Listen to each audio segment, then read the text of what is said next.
we're moving into a world that's very complicated. So, for example, that customs case involved euro smuggling of euros that had been decommissioned in Germany. The centers of the coins were popped out, the edges of the coins were twisted, the metal sent to China for recycling was instead smuggled off into refurbishing groups that untwisted the coins, put them back together, gave them to rings of flight attendants who brought them back into Germany. The New York Times had an article on this. Millions and millions of euros being smuggled back into Germany, back into the EU, that were supposedly destroyed. So the Germans' customs police enforcement unit has a task on their hands, and some of the things that they've turned to in their investigative work has been monitoring mobile phone movement. And we're in a tricky area of the law and technology where police can go to a judge, have a warrant issued, and get records to officially track somebody. But if it's a flight attendant whose suitcase looks a bit too heavy and clearly she's not the ringleader, they might want to follow her but not have enough of a case for a warrant. So the police, with modern technology, will ping a mobile phone number.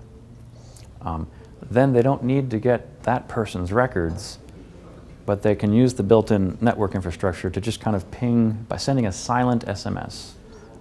The only record that's created is, yes, the SMS was received and that phone is on. So not very invasive at all.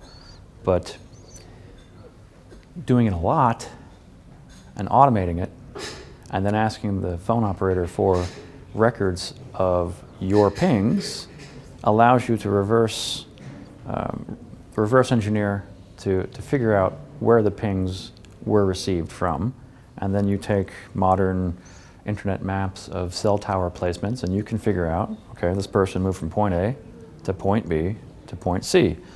Maybe the suitcase was dropped off at point C.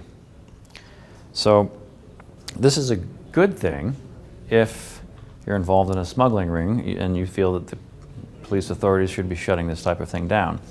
It's a bad thing if they suspect somebody of a crime that doesn't exist. It's a bad thing if they think they have a suspect, but it's actually an innocent person. So these technologies allow for good police work to be done, but it doesn't actually put enough checks on restraining the police officers from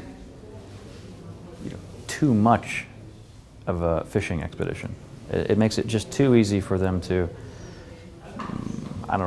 invade the lives of every suspect that they come across without a judge being involved.